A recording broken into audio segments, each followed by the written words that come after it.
mostrar para os irmãos que alguns estavam querendo ver. Essa não é a edição que eu mais uso, mas de vez em quando eu dou uma olhada nela. Essa é a trilingue. Ela é muito interessante, ela tem lado a lado o mesmo texto em 3 colunas: grego, português e inglês. Né? Então você tem o capítulo 12 em grego, o capítulo 12 em português e o capítulo 12 em inglês. Né? Depois eu tenho esse material em casa, eu trouxe. Depois quem tiver a curiosidade de querer dar uma olhada, fique à vontade. Né? É um material interessante porque, como tem o mesmo texto em colunas, ajuda no processo de tradução. Não é isso? Hoje chegamos ao capítulo 12. Antes de entrar no texto, deixe-me apresentar algumas visões, alguns modelos de interpretação e modelos. Não é regra fixa. Você tem o direito de seguir o modelo que você entender que é mais coerente com a sua maneira de ler o texto. Não é isso? Desde que a gente vem estudando lá na introdução, a gente viu que um dos erros de estudar Apocalipse é cair no extremo. Né? É cair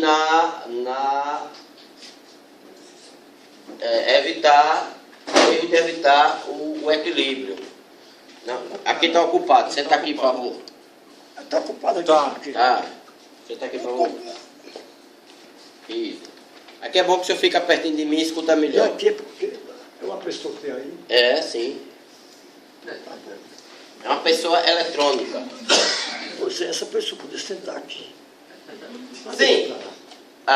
Uma das correntes defende um modelo de interpretação que o que começa a acontecer, isso é uma teoria, o que começa a acontecer no capítulo 12 do livro de Apocalipse é simultâneo, acontece ao mesmo tempo, claro, senão não era simultâneo, o que começa a acontecer no capítulo 4, só que narrado de uma outra ótica. Ou seja, os fatos do capítulo 12 e os fatos do capítulo 4 acontecem ao mesmo tempo. Só que no capítulo 4, João está posicionado na terra, olhando os acontecimentos. E no capítulo 12, João estaria posicionado no céu, e de lá observando os acontecimentos. Faz uma certa lógica esse tipo de interpretação, porque vários eventos parecem ser simultâneos realmente. O problema dessa interpretação é um só. Falta o texto específico que diga isso. E eu tenho muita dificuldade em trabalhar com teorias das quais eu não encontro assim, boto o olho no texto e acho ele ali. Mas não é uma interpretação absurda. Quem defende esse tipo de teoria não está ferindo a Bíblia, não está dizendo nenhuma heresia ou interpretando. Então, mesmo que você não adote esse tipo de teoria, não há problema em respeitar quem assim o adota, porque não está indo de encontro ao texto, não está matando o texto. Né? Outra teoria é a teoria da sequência literal, de que todos os textos seguem uma sequência histórica, que começam na ascensão de Jesus, que é, segundo essa teoria, mais ou menos, vamos trabalhar com Apocalipse, né? Essa revelação do capítulo 1, essa visão da glória, é o que teria acontecido em Atos 1, mas para pegar Apocalipse, né? É o começo da história da igreja, a revelação de Jesus Cristo, e a história segue, passa pelas cartas e passa pelos acontecimentos todos, e o capítulo 12 nada mais é que o momento seguinte do capítulo 11. A história vai seguindo normalmente. Também faz muito sentido. Muito interessante. Não desamarra o texto, é muito interessante. Mas também tem um problema, que é um problema bíblico. A Bíblia, ela não é cronológica. Então você simplesmente dizer que uma coisa aconteceu depois da outra, porque no texto uma aparece depois da outra, é um argumento muito fraco. Porque a gente sabe que toda a Bíblia, ela é recortada de quebras históricas. As coisas acontecem, depois são narradas lá na frente, e depois volta para cá, e conta o que aconteceu, e depois... E com o livro de Apocalipse, então, você tem muito vai e vem. Não é? Outra teoria, a partir do capítulo 12, vai tratar do texto sem nenhuma amarração histórica. Ou seja, tudo que acontece em Apocalipse, e a partir do capítulo 12 também, claro, é simplesmente uma visão atemporal, fora do tempo. Então, pode ter acontecido, ou pode vir a acontecer em qualquer momento. Também faz algum sentido, porque você acaba tendo capacidade com essa interpretação de aplicar lições para qualquer momento da vida do crente e da vida da igreja. Mas também tem um problema. Quando você tira completamente da história, você corre o risco de perder as referências. A história passa a não fazer muito sentido. Você pode acontecer em qualquer momento, faz de conta que aconteceu ou não aconteceu, vai acontecer, tanto faz como tanto fez, e a história perde então densidade, perde significado. Essas são as teorias mais comuns, com os seus problemas em cada um. Eu vou tratar o texto pelo texto, é assim que eu sempre faço. E aquela velha pergunta: pastor, quando é que isso vai acontecer? Aí eu vou fazer. Não sei. Por quê? Porque é muito claro no livro de Apocalipse que João não estava preocupado em determinar tempo. Embora a gente não tenha como, e a gente já teve essa conversa aqui, como determinar qual João escreveu, mas sendo o apóstolo ou não é o caso, mas ele com certeza conhecia a expressão da boca de Jesus, quando Jesus disse: olha, em relação ao tempo em que essas coisas ocorrerão, não compete saber. Então, crente que se ocupa estudando, tentando descobrir quando vai acontecer cada uma dessas coisas, é crente que ainda não entendeu o negócio, ainda que ainda não sabe o que é o mais importante.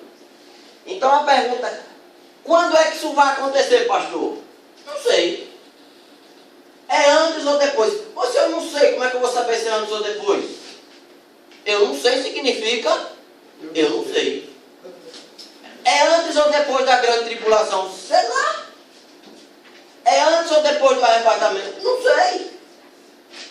Porque não compete saber. Quanto aos tempos, só o Pai sabe. Certo? Feito esses esclarecimentos iniciais, vamos tratar da mulher e do dragão. Não é isso?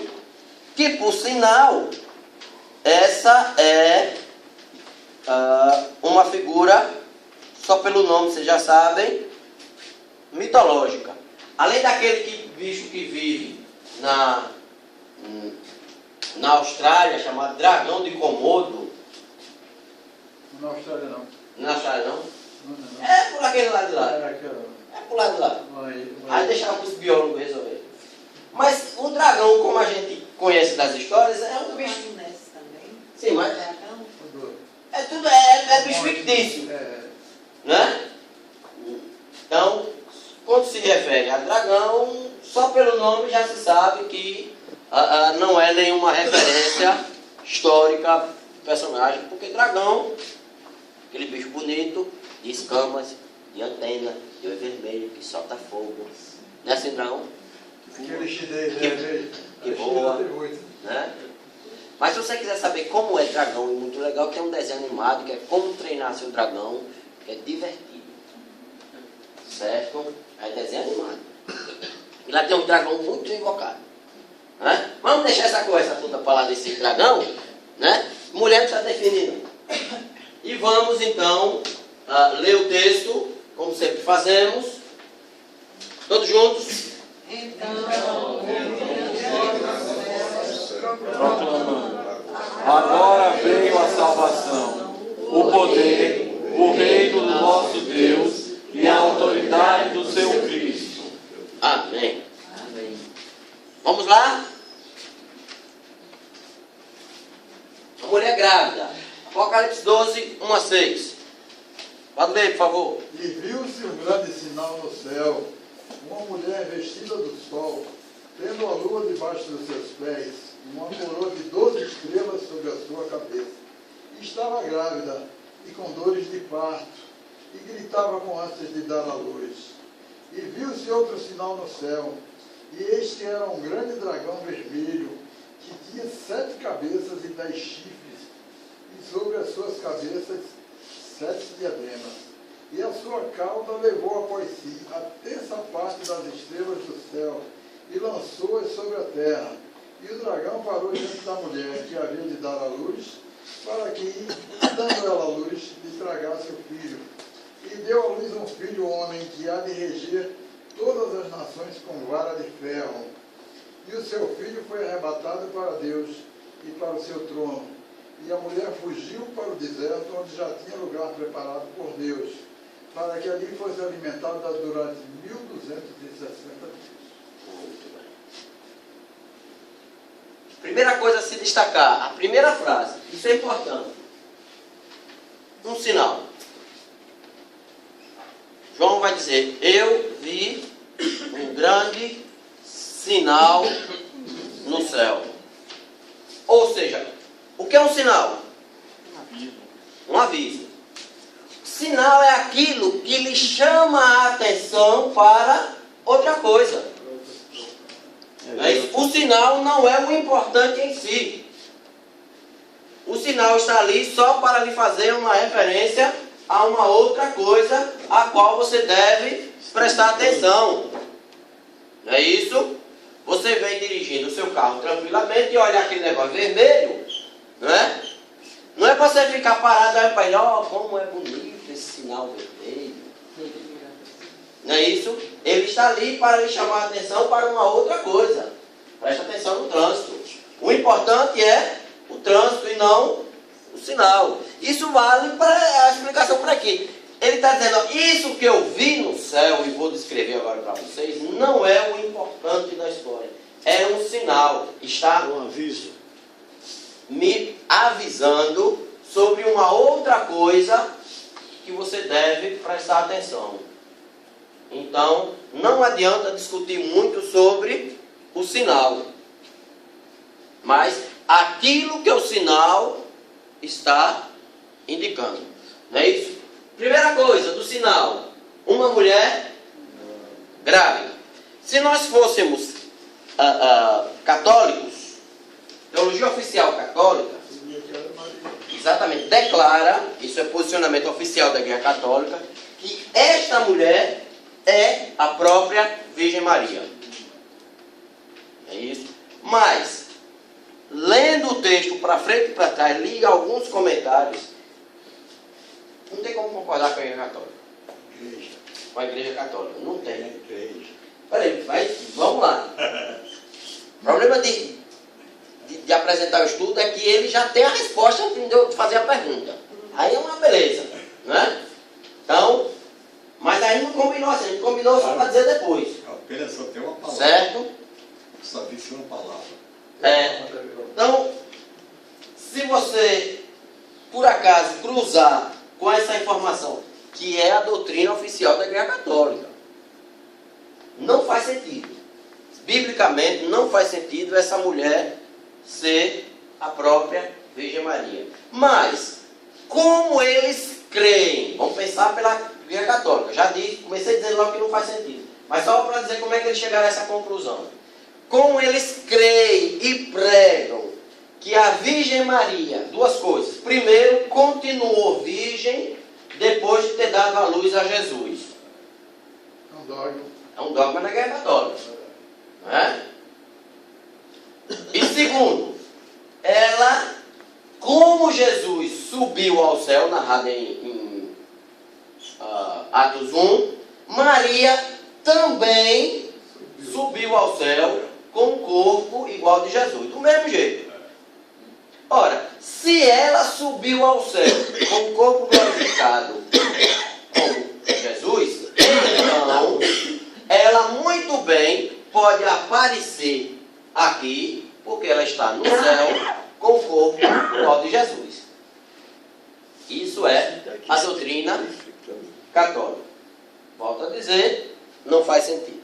Mas qual é o detalhe dessa mulher que está grávida? Gravidez na Bíblia, entendendo como símbolo,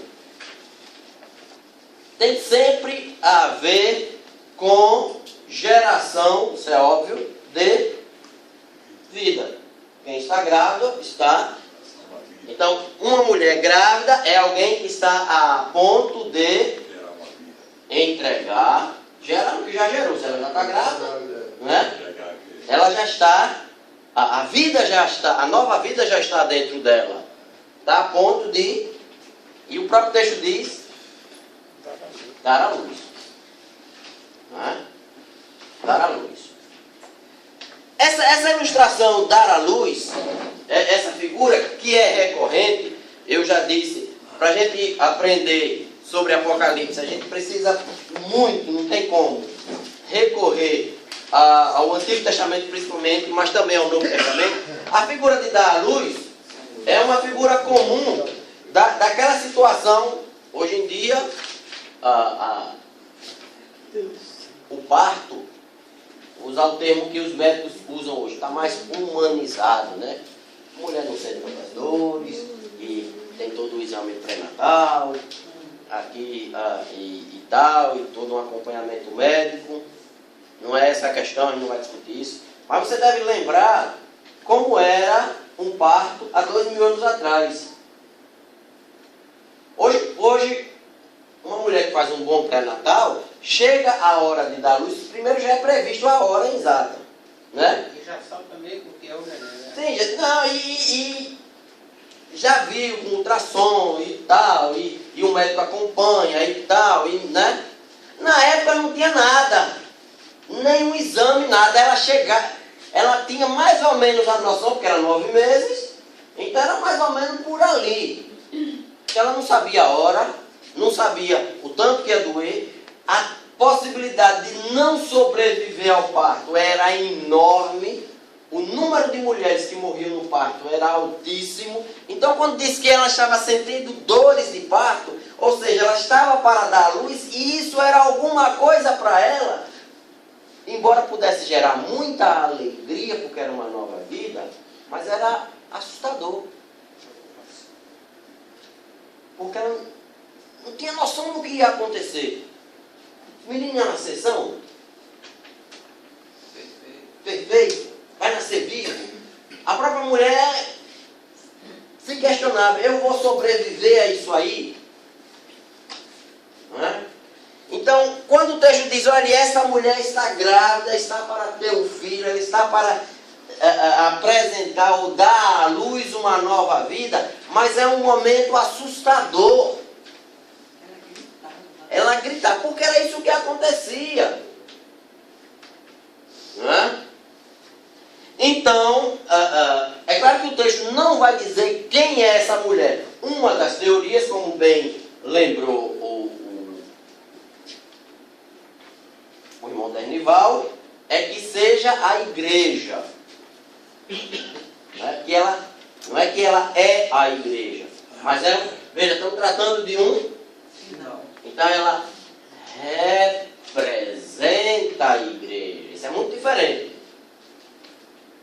Sentiu a diferença? Então não é assim, a mulher do capítulo 12 é a igreja.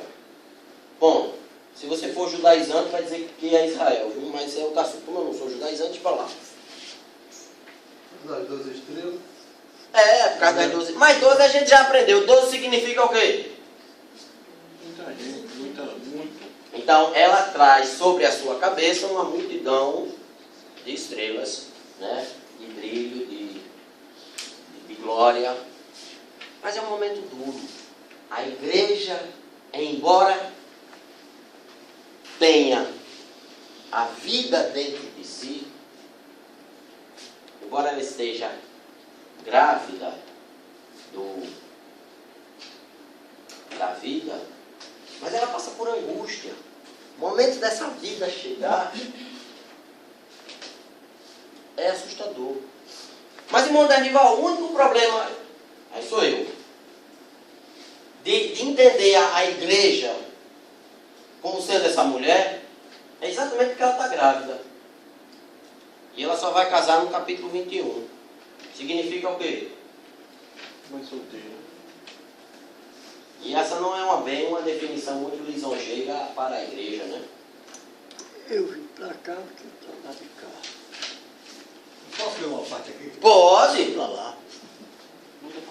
Com dor de Eu vim para parto. cá outra vez. Sim. Ela estava grávida, ela com dor de parto, para trazer uma santa descendência a Cristo. Desejosa de quê? Aquilo que começou com a convicção dos pecadores para terminar em sua conversão. Você entendeu? O texto não Em diz isso, inglês, eu vou dar o teu nome aqui, Matthew Henry, inclusive ele era presbiteriano. Essa é a opinião dele. Que ele não era Eu coloquei. Entendeu? Vou repetir. Com dor de parto, ela estava grávida e agora com dor de parto, para trazer uma santa descendência a Cristo, desejosa de que aquilo que começou com a convicção dos pecadores pudesse terminar com sua conversão, em sua conversão. Que a igreja começa a pregar o Evangelho e as pessoas vão aceitando o Evangelho e a igreja vai crescer. Eu entendi a argumentação. Eu só como disse Jade, eu vou concordar com ele, eu tive dificuldade foi de enxergar no texto essa explicação. Não é?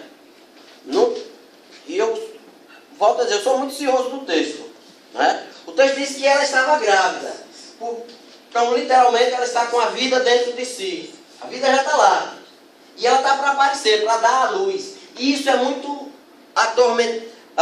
Isso é atormentante, principalmente porque diante dela está o tal do dragão. Ou seja, além de todo o drama do parto em si, o dragão, que o texto diz muito claramente quem é, não é? Deixa eu ver. Lê o verso 9 aí. E foi precipitado o grande dragão, a antiga serpente, chamado Diabo e Satanás, que engana todo mundo.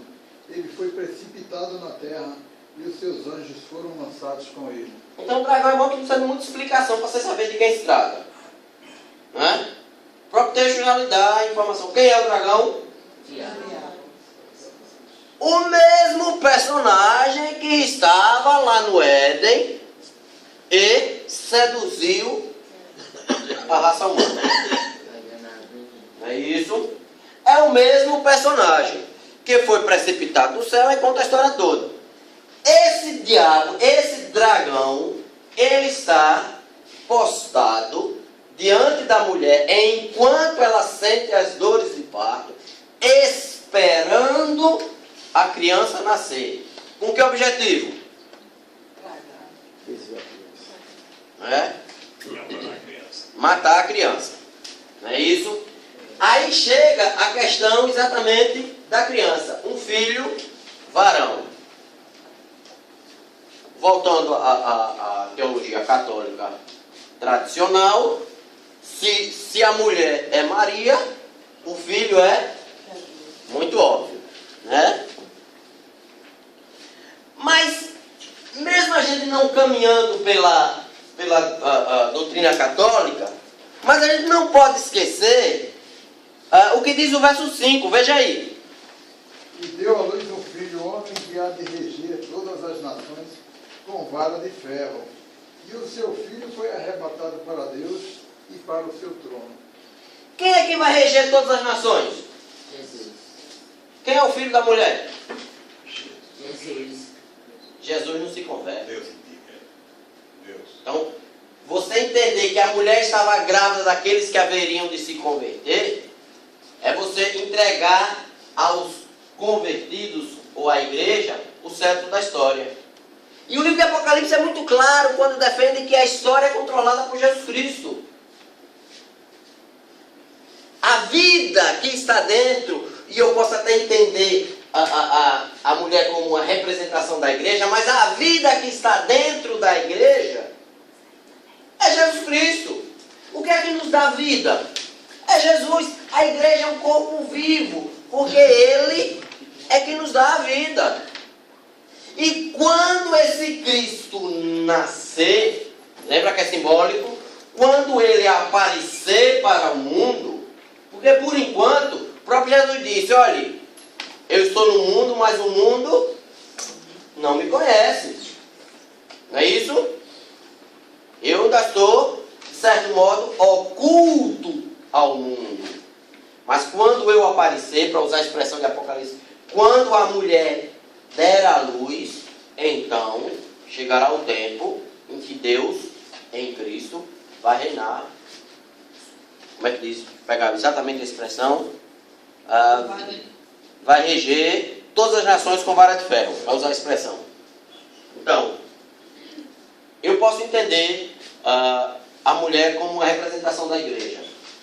Exatamente porque essa mulher representa a igreja, o que engravida, o que coloca a vida dentro da igreja é Jesus Cristo. Não é isso? A igreja é um corpo vivo? É. Por que nós somos um corpo vivo? Porque temos Cristo em nós. Não é assim que Jesus disse? Olha, quando disserem o reino de Deus está ali, a igreja do reino, o reino de Deus está ali, acolá, né? Como é que Jesus diz? Por que não é para acreditar? Ele próprio é quem ouve. Não, Jesus explica, por que você não deve acreditar nisso? Porque o reino está dentro de nós. O reino de Deus, a vida em Jesus Cristo, a salvação, seja lá o nome que você queira dar, está dentro de nós. Posso falar? Pode falar. É sobre o versículo 3. Sim, o versículo E 3. viu o Senhor um sinal no céu, e eis que era um grande dragão vermelho, que tinha 7 cabeças. Estudou do Sergipe. Veja bem, 7 cabeças, isto é o que a interpretação que eu captei, que eu copiei. Isto é, 7 cabeças, situado sobre 7 montes. Roma tem 7 colinas. Como Roma estava, e portanto é provável que esteja se referindo a Roma pagã. 10 chifres. O Império Romano foi dividido em 10 províncias por César Augusto. Volta a interpretação do teólogo de 1800 do século XIX. A data dele muda 7 pouco. diademas. Depois é explicado que no significado de 7 Reis, capítulo 17 e 10. Quando vai chegar lá, ele vai chegar lá ainda. Vai, estamos no capítulo 17. Vamos né? chegar. 17, mas Eu apenas queria acrescentar isso aqui. eu me lembro que chifre é símbolo de poder, né? Exatamente. Esse tipo de interpretação, viu, irmão Délio? Você é muito claro, muito sincero. Eu tenho dificuldade com esse tipo de Eu interpretação. aceito, sabe por que eu aceito? Porque é um teólogo famosíssimo. Porque é presbiteriano, não. Por quê? Escuta lá, pessoal. Mais famoso que ele Espera, escuta. é Dalai Lama. Eu vou fazer uma pergunta aqui. Famoso na não é aula passada- de verdade. Escuta só, na aula passada, na escola, escola dominical, nós temos o livro Compromisso. Aquele compromisso é manifestado por um pastor, por alguém. Sim, Aquilo é válido? se tiver de acordo com a Bíblia. É isso, não, aí que está. É válido? Se tiver de acordo com a Bíblia. Portanto, isso daqui eu não sei também se é válido, porque foi escrito por É alguém. válido. Conhece A regra é a mesma. A regra é a mesma. Mais do que eu. Isso é válido. Viveu o século passado. Não estou discordando das suas opiniões, não entenda bem. Irmão Danival, Só o isso. mesmo critério para a revista Compromisso é o critério para qualquer comentário da Bíblia. Não estou dizendo que ele é bom ou é ruim porque é famoso, ou é bom ou é ruim porque é velho ou é novo. Não é isso. Até porque, se ele é do século passado, ele deve estar só com 1.800 anos Mas até hoje, de atraso. até hoje os livros deles são colocados à venda. Os de Dalai Lama também são colocados à venda. Em todo mundo. O que eu estou dizendo é que o fato de vender, Paulo Coelho vende livro feito não sei o quê. Eu falo Coelho. Não é o que eu estou dizendo, que dizer que ele é bom porque vende livro não é critério. É só isso que eu estou dizendo. Paulo O Coelho segundo foi livro cedo. mais famoso do mundo é o Alcorão, e por isso eu Entendeu, meus queridos? Dizer, mas ele escreveu no século passado. E daí? Paulo Coelho O importante é citar de acordo com a palavra. Ele é famoso. Tem gente famosa que é bom, tem livro famoso que é ruim. Não é pelo fato de ser famoso. Olha, não sei se é pronúncia Santa Certa.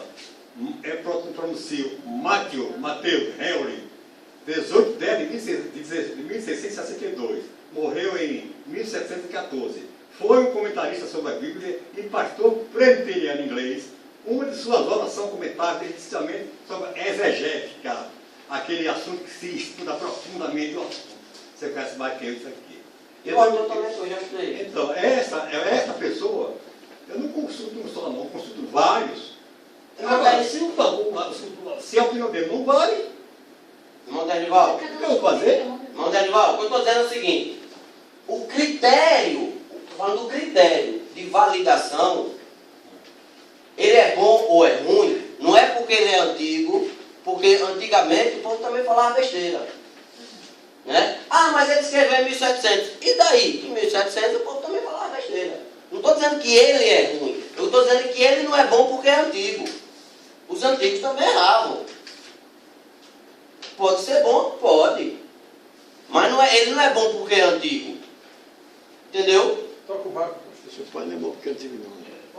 Já um estudioso disse que dragão é interpretado como Satanás. Mas aí não tem pra onde correr, porque está no texto. O verso 9 diz que o grande dragão, a antiga serpente, que se chamava, ou que se chama, vai estar no presente realmente. Encaixado com o texto. Pois, aí quando diz, o dragão é uma coisa ruim, aí não é uma questão de ser interpretação de texto.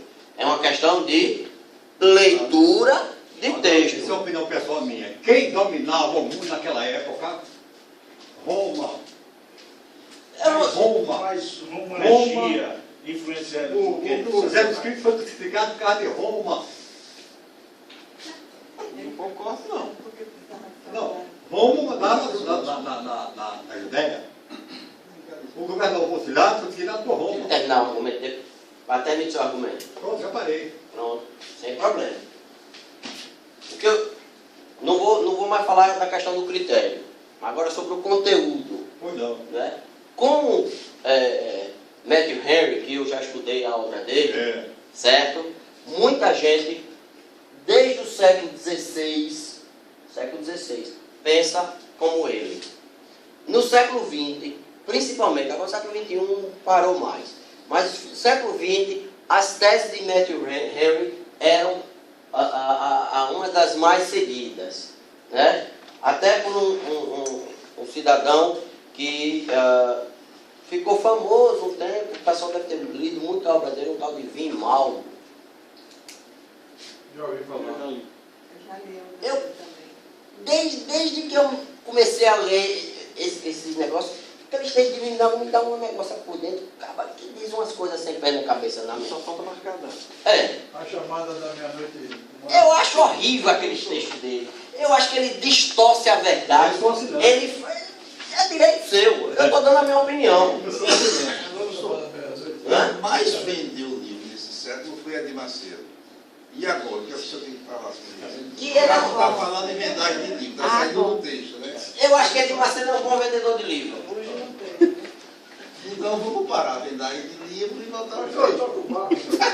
Quem vende seus livros, né, deixa pra lá. Agora, a questão da... Agora, sério, a questão da interpretação.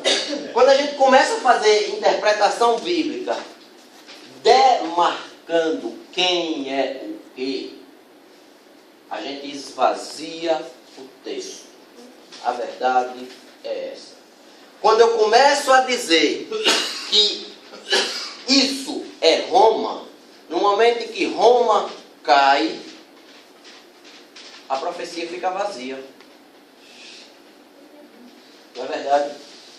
Porque se as 7 cabeças se referem às 7 colinas de Roma, no momento em que a Roma pagã caiu, para que eu quero, como é que eu observo o texto mais para mim? A Roma já caiu. Mas no momento em que esse texto, ele passa a representar, a me mostrar um sinal do que está acontecendo, e eu vou buscar referências no texto que tem a ver com a minha vida, aí o texto torna-se vivo para mim. Eu respeito todo mundo, já li, já estudei e não desprezo quem... mas para mim não faz o mínimo sentido no texto e na história da igreja. Até porque as teses como essa de Matthew Henry começam no século XVI. Apocalipse foi escrito quando? No final do século Entre Apocalipse e Matthew Henry tem quanto tempo? 15 séculos. Nesse tempo, a igreja estava com o texto fechado, o Espírito Santo não falava não, ninguém era capaz de interpretar o texto, precisou do século XVI inventar a roda. Eu tenho muito cuidado com esse tipo de interpretação, porque ela tem uma raiz histórica. Entendeu? Eu posso mapear, ó, esse cara inventou esse negócio aqui. 1500 anos depois que o texto já estava lido, estudado, antes dele, muita gente boa e outros ruins também. Muita gente escreveu coisa boa, muita gente escreveu besteira também, porque sempre foi assim. Né? Mas não faz sentido. Pastor, ele está se baseando em Apocalipse 17, 9. Aqui é o sentido que tem sabedoria. Aí 7 cabeças são 7 mortes. Sim, mas isso é lá. Estamos no capítulo 17, estamos no capítulo 12. Quando chegar lá, a gente vai estudar isso. Só com o barco, professor. A gente vai chegar lá isso. Né? O filho varão, aí voltando ao texto, o próprio texto diz, é aquele que há de reger a terra. Quem é que vai reger a terra? Jesus Cristo. A mulher grávida, que simboliza, porque é um sinal, a igreja tem que estar hoje grávida de Jesus Cristo. Ele está dentro, fazer parte. Não é isso? E o texto segue, vou só citar porque mais adiante eu vou trabalhar mais, ainda hoje. Então, quando a criança nasce, então a criança é tomada e a mulher foge para o deserto. Depois a gente vai trabalhar melhor sobre o deserto. Segura aí. Né? Vamos continuar. Agora, vamos brigar. Agora é hora da briga. 12, de 7 a 12. Essas figuras que eu acho na internet, eu acho mais interessantes. E houve batalha no céu. Miguel e seus anjos batalhavam contra o dragão. E batalhavam o dragão e os seus anjos. Mas não prevaleceram, nem mais o seu lugar se achou nos céus. E foi precipitado o grande dragão, a antiga serpente, chamada o diabo e Satanás, que engana todo mundo. Ele foi precipitado na terra. e os seus anjos foram lançados com ele. E ouviu uma grande voz no céu que dizia: agora é chegada a salvação e a força e o reino do nosso Deus e o poder do seu Cristo, porque já o acusador de nossos irmãos é derrubado, o qual diante do nosso Deus os acusava de dia e de noite. E eles o venceram pelo sangue do Cordeiro e pela palavra do seu testemunho, e não amaram as suas vidas até a morte. Por isso alegrai-vos, ó céus, e vós que neles habitais. Ai dos que habitam na terra e no mar, porque o diabo desceu a vós, e tem uma grande ira, sabendo que já tem pouco tempo. Outra teoria, eu não resisto a citar as teorias, né? Que também para mim não faz nenhum sentido. Gênesis começa: no princípio criou Deus os céus e a terra. E a terra era sem forma e vazia. Deus criou, isso é teoria, eu acho que está errado. Quer dizer logo, Deus criou a terra linda, perfeita, bonita, mas quando o diabo veio de lá para cá, estragou tudo e a terra ficou sem forma e vazia. Então, o diabo cai nesse intervalo entre o versículo 1 e o versículo 2 de Gênesis. É muito sem pé nem cabeça, não faz o menor sentido na minha cabeça isso aí, viu? Mas tem gente que defende ardorosamente esse tipo de teoria, né? Quando foi que o diabo foi expulso do céu? É a mesma pergunta. A pergunta de quando, a resposta é sempre a mesma. Quando foi que o diabo foi expulso do céu? Eu não sei. Nem eu. Sei que foi. Hein? Sei que foi. Não adianta, pessoal, quando? Eu sei lá.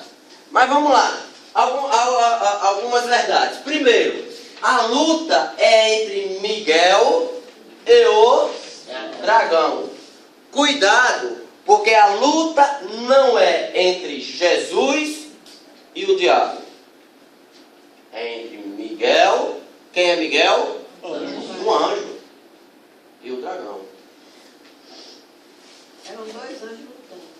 Exatamente. Eu já vi muita gente pegando, inclusive, esse texto e outros, com as interpretações aí, sabe Deus como, para defender a tal da batalha espiritual. Não sou contra, pelo contrário, acho que o crente tem que tomar cuidado com a batalha espiritual, porque isso é muito sério. Mas a luta entre Deus e o diabo não é uma luta entre iguais. Porque o diabo não é igual a Deus. E tem muita gente fazendo propaganda do dragão, o Satanás, e o diabo. Se vocês gostam de grego e hebraico, diabo e Satanás é a mesma palavra. Diabo em grego e Satanás em hebraico é absolutamente uma tradução da outra. Certo? Não são dois nomes, é o mesmo nome, só mudando a língua. Certo? Mas a Bíblia é muito clara, e esse texto nos ensina exatamente isso, que a batalha acontece entre Miguel e o dragão. Porque Jesus não entra nessa briga. Por que Jesus não entra nessa briga? Ele já venceu na cruz. Exatamente, na cruz ele declara: já ganhei. Está consumado, acabou a guerra. Então não entrem por aí quando vi alguém dizendo: porque na batalha espiritual Jesus não entra em batalha espiritual, não. Está consumado, está resolvido. A luta entre Miguel e o dragão é um nível abaixo, porque lá em cima já está resolvido.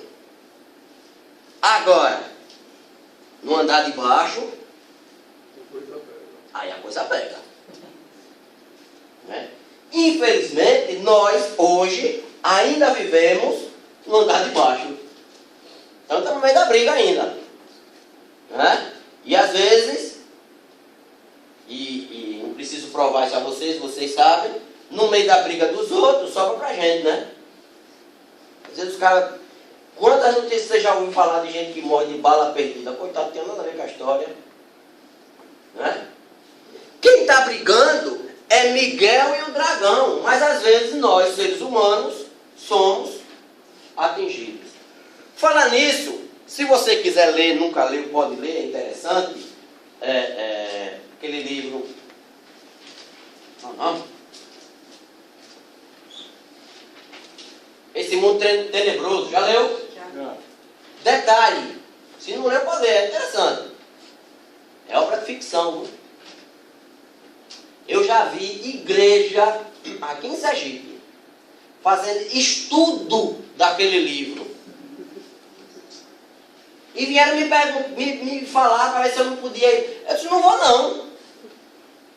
Repare se eu vou sair da minha casa para ir para uma igreja fazer um estudo, que não é bíblico, né, do livro Esse Mundo Tenebroso. Não vou. Aquilo é obra de ficção. O cara estava lá no gabinete dele, eu acho que foi no gabinete, não sei onde ele estava, ou deitado na rede, sei lá onde ele estava, e escreveu aquilo ali. Tem alguma coisa de fundo de verdade? Tem, mas é obra de ficção. Então aquilo ali não é relato de fatos, é obra de ficção. Você quer ler? Pode ler, é interessante, vale a pena a leitura. Não é isso? Como outras obras que vendem muito por aí, que às vezes são tomadas como referência, né, sobre satanismo, essas coisas. Tudo obra de ficção. Né? Você quer ler? Pode ler. Mas eu já vi gente que lê essas coisas e depois fica impressionado, vendo um cão se mexendo nas coisas por aí. Aí vem falar assim, pastor, o problema é que você leu o livro errado, meu filho. Em vez de estar lendo essas coisas, vai ler a Bíblia. Aí você deixa de ver os cães por aí. Lê a Bíblia, criatura de Jesus. Né? Quer ver outro? Esse também, eu já vi muita gente impressionada no tal de Filho do Fogo. Isso não é ficção, não. Isso é uma biografia. A mãe dele disse que é mentira. Isso é uma biografia. Ele tem um site para o cidadão. Que não, se for da internet é um motivo a menos para eu crer. O autor. O autor. Eu vi várias pessoas que eles citam no livro dizendo que aquilo é mentira. O interesse deles, né? Legal, claro. Mas vende, né? Para mim a questão não é se aquilo ali é verdade ou mentira. Eu estou mostrando os dois lados. Ele conta como sendo verdade. A história dele. Ele conta como sendo verdade. Eu já vi entrevistas de várias pessoas citadas no livro dizendo que é mentira. Um dos dois estão mentindo. Porque um diz uma coisa e diz outra. Ele não diz o nome de ninguém. Né? Agora, isso para mim não é nenhum problema. Sendo mentira ou verdade o que está ali, é problema dele. A minha base está aqui, ó. É a mesma coisa, meu filho, vai ler a Bíblia. Agora, que ele diz algumas coisas que... são 4 livros, a série toda eu li os 4. Ele diz algumas coisas que ferem frontalmente algumas verdades bíblicas. Ou Deus mudou, ou ele entendeu errado. Ou a terceira opção, que ele está de má vontade. Mas aí, se eu não quero estudar esse mundo tenebroso, o Filho do Fogo muito menos. Vamos estudar a Bíblia, que é o que nos interessa. Está brigando Miguel e o dragão. É uma luta feroz. É luta de gigante. É luta de gente grande. Não é briga de porrinha de menino, não. Certo? Não pensem que isso aqui é uma referência a uma desavençazinha qualquer. É coisa séria. Até porque o texto vai dizer que caiu um texto... cadê? Caiu das estrelas. Você imagina o tamanho da briga como não foi? Deixa eu ver exatamente qual é o verso que diz que caiu as estrelas. 4. E a sua casa levou uma portinha, essa parte das estrelas. Pronto, você imagina. Mas o mais importante é o seguinte: o dragão não prevaleceu. Esse para mim é o ponto mais importante. A briga está aí. Mas o texto e a profecia nos garante, isso para mim é o mais importante, diga o que disser, pense o que pensar, escreva o que escrever, o dragão não vai prevalecer. O final da história é esse. Ele não prevalece. Miguel e o dragão, teoricamente, pau a pau. Mesmo nível. Quem está olhando de cá, não sabe quem vai ganhar. Porque os dois são equiparados. A diferença é que a profecia vai me apontar o futuro. Ó, peraí. Você está olhando, a briga está feia. Está morrendo gente. Está uma perseguição, está horrível. A situação está séria. A briga do bem e do mal está. Mas sossega. O dragão não vai prevalecer. Por quê?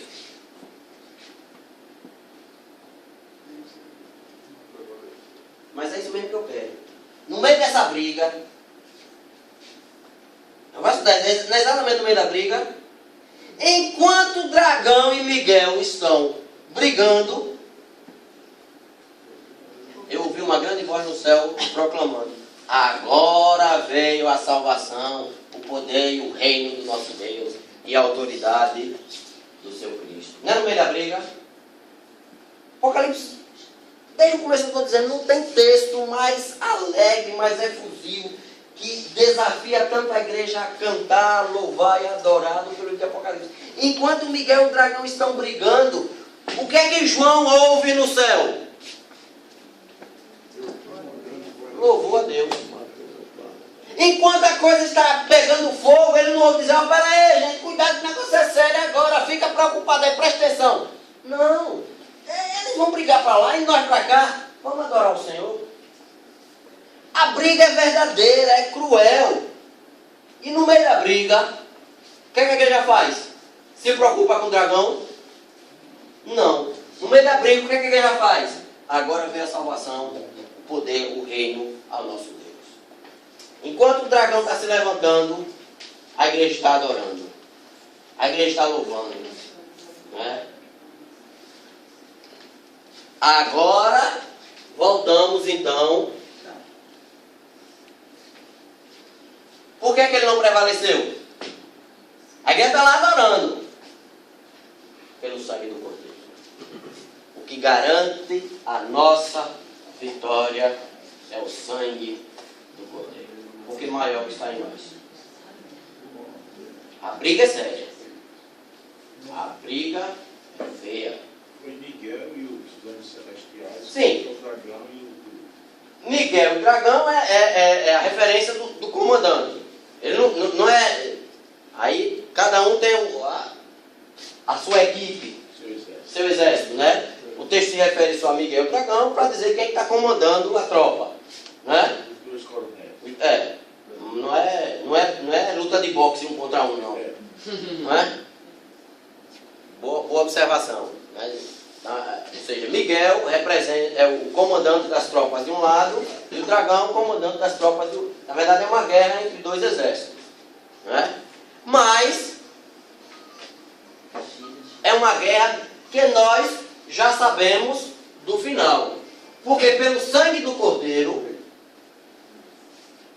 que já sabemos que é o personagem principal do livro de Apocalipse, essa luta já está resolvida. Mas o que é que o dragão já sabe? Que lhe resta pouco tempo. Seu prato está acabando. Está acabando o prazo. Ele sabe que a luta já está perdida. Se tem alguém que já sabe que vai perder, é o diabo. Só que ele continua lutando. E é interessante a gente ver. Vamos ver o resto da história. Lê aí de 13 a 18. o final. 13 a 18. Na verdade é até 19, né? Não é 18 mesmo.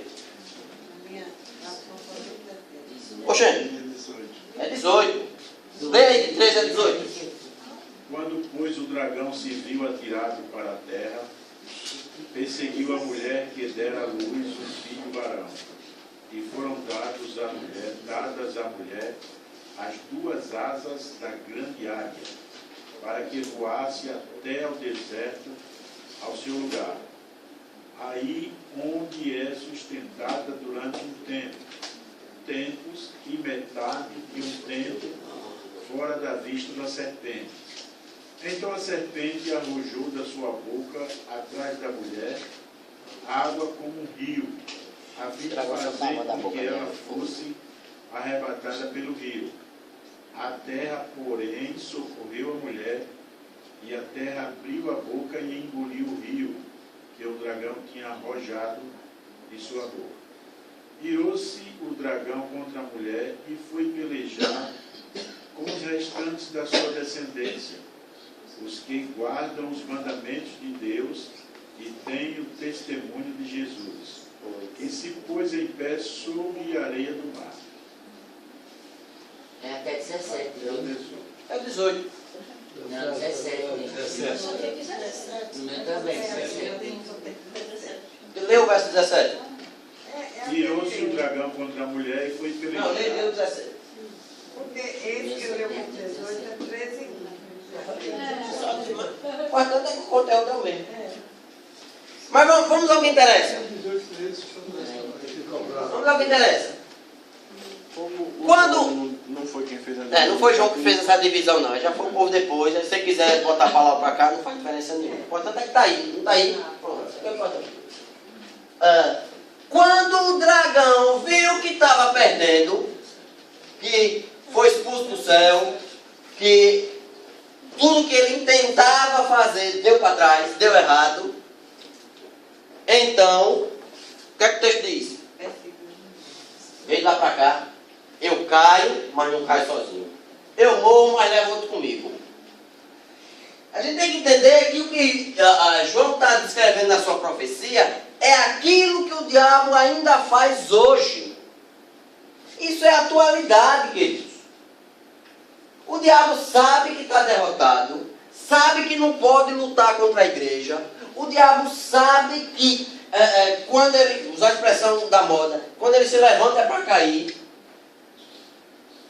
Mas quando ele vê que está derrotado, ele não desiste. Ele vai.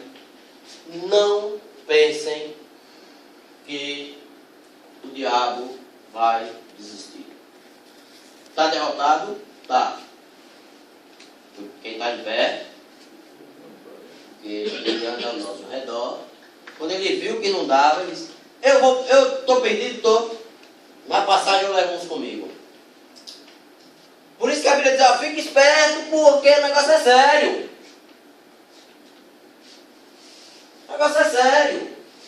A batalha espiritual é uma realidade. Embora saibamos pela fé, e já cantamos agora, a vitória, questionável, mas o diabo não desiste. Por que o diabo continua tentando o ser humano? Porque ele é abusado. Mas ele não sabe. Ele sabe que não vai conseguir nada, mas e eu deixo exatamente disso. Quando ele viu que tinha sido atirado para a terra, que ele perdeu, já acabou, ele disse: pois acabou, perseguir a igreja. Oi? O 13 diz o seguinte: quando o dragão viu que foram lançados na terra, perseguiu a mulher que dera a luz ao varão. Isso. Essa mulher? Essa mulher é a mesma que a gente viu no começo do texto. Então, ele persegue a igreja, a mãe se refere à igreja. Isso. Ele está perseguindo o povo. O povo que não Que quer é o que o diabo faz igreja, hoje? ele não consegue inovar a igreja. E não é isso que o diabo faz hoje? Ele está perseguindo o povo que não quer a igreja. Aham. Ele está levando para o inferno o pessoal que não quer saber de Jesus. Que a igreja não leva não.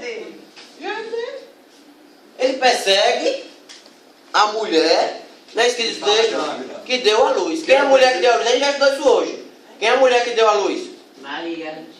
É católico, é meu filho? Hein? Católico romano.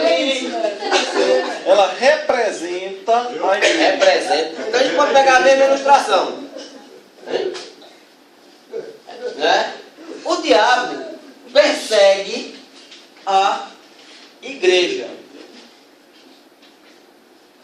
A gente pode usar 50 exemplos. Eu não vou citar nenhum porque vocês, com certeza, conhecem um bocado na vida cotidiana dos crentes individuais e da igreja enquanto comunidade.